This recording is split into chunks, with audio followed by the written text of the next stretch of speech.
Just ఆ కుక్క మీద కోపం ఉంది, ఆ కుక్క మీద మీకు విరక్తి ఉంది, అందుకనే మీరు హ్యూమన్ లైఫ్ ప్రాణం గురించి మాట్లాడుతున్నారు. డేలో ఎంతమంది మర్డర్స్ జరుగుతున్నాయి, ఎంతమంది రేప్స్ అవుతున్నాయి, చిన్నపిల్లలు రేప్స్ అవుతున్నాయి.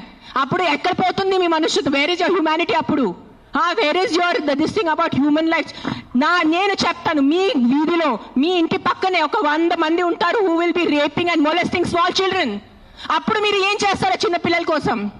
బయట వచ్చి రోడ్ మీద హెల్మెట్స్ వేసుకోకుండా ఎంతమంది యంగ్స్టర్స్, బైక్ వాళ్ళు, స్టూడెంట్స్, జాబ్ ఐటీ వాళ్ళు చేసిన చనిపోతున్నారు. Who is coming on the roads and protesting for helmets? ఆ ప్రాణాలకి విలువ లేదా? ఆ మనుషుల ప్రాణాలకి విలువ లేదా? జస్ట్ ఒక కుక్క కరిస్తే ఆ ప్రాణం పోతే ఆ ప్రాణంకి విలువ? రేణి దేశాయి, మేనకా గాంధీ, అక్కినేని అమల గారు కుక్కలను చంపొద్దు, జంతువులను చంపొద్దు, వాటికి మాటలు రావు, ఏదో తప్పులు జరుగుతుంటే దాన్ని సరిదిద్దమని కొందరు కోర్టు కూడా పోతున్నారు. నిజమే, మూగజీవుల గురించి మీరు ఇంత మాట్లాడుతున్నారు.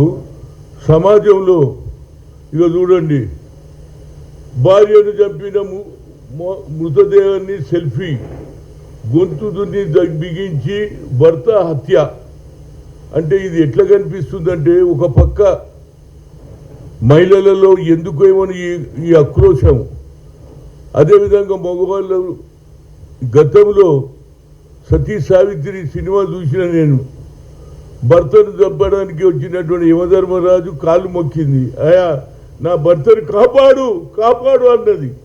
కానీ ఇవాళ చూడండి, భర్తనేమో భార్య చంపుతుండు, భార్య భర్తను చంపుతూ, ఇదేం కల్చర్ రా బాబు, నాకు అర్థం కాదు.